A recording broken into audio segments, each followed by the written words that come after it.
some of the hurdles when it comes to paving the way for the A's that you may not have experienced with the Raiders, and how do you plan on dealing with that? I think the situations are very similar. You're relocating a team. The baseball team is going to have to relocate twice. So unfortunately, they're going to have to go through that painful process twice. But there's a talented team of people that have been working on the project in Sacramento. As it relates to Las Vegas, they've followed a pretty good blueprint so far. The team of people that are working on the spectacular stadium are a lot of the same people that helped build Allegiant and bring it to completion. It's been an incredible success for Las Vegas, and I expect that this one will be as well. Raider Nation, very dedicated group of people here. Are you expecting that with the A's? Yeah, they have a very strong fan base. It's obviously not as widely known. Baseball fan bases don't tend to be as passionate in terms of their social media presence and maybe their costumes. But there are millions of A's fans all around the world. You see their hat, you see their merchandise everywhere. And I think they'll be excited to have a brand new venue and a brand new building to come see their team. Marc, one of the things that, listening to Lawrence Weekly read off all of the accomplishments that the Raiders have done in the community, and you were the architect of that. What can you do with the A's to enhance their ability to kind of follow the Raiders' lead and get out in the community? I would say the A's did a great job when we were in the Bay Area. We often look to a lot of what they did in the community when we were there. I appreciate you saying that. There was a very talented team of people that I had the fortune to work with that did a lot of the work that you're talking about and continue to do a lot of that work at the Raiders. So I appreciate you giving me the credit even though I don't deserve it. The A's have always been very, very strong in the community. It's one of the things that I spent some time talking to Sandy and John about in terms of the first folks that we need to hire and get on the ground here and get out in the community. They've been doing a lot of things, but I don't think people know about it yet. So that's a big initiative and something we'll spend a lot of time on. Because that means a lot. It certainly does, absolutely. Well, what did you make of the blueprints that were unveiled today? I thought they were spectacular. Over the last couple weeks, as I started to finalize this with John and Sandy, I wanted to see what they wanted to build here, right? I'd obviously seen the initial renderings, but it's once you get into the building and you look at it both from a sales standpoint and an operations standpoint. You want to make sure that it's a building that the food and beverage operator can operate efficiently, and you heard today talking about the circulation, and that was something very important to the team that built Allegiant. As we went around and saw football stadiums around the country, there are some that have some challenges from an operations standpoint. They weren't thought of either on the front end or during the building process. So we wanted to make sure it was an easy stadium to navigate, and they've done that here. And that's important. And when you think about the customer experience, not only for the fans that are paying to be there, but all the people that have to support those fans and work there, they need an efficiently designed building.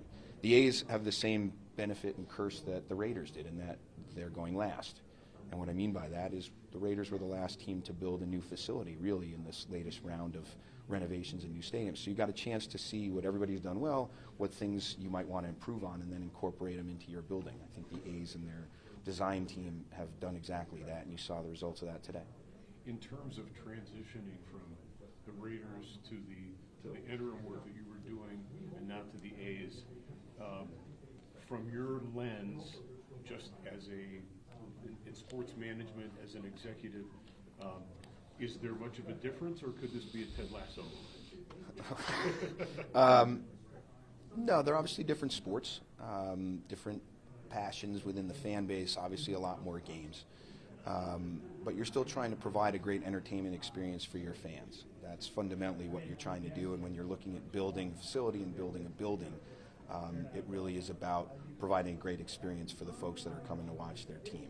So that doesn't change between the sports. Obviously the building is smaller, and the types of product that you might offer for a football stadium are different than a baseball stadium. But fundamentally it's the same job. Was there something that you learned about, trying to grow a fan base, a Raiders fan base here in the Valley, that maybe you can use for this time around for the A's? Absolutely. We were on the ground very early here, and we had a lot of people who moved here from the Bay Area and got involved in the community.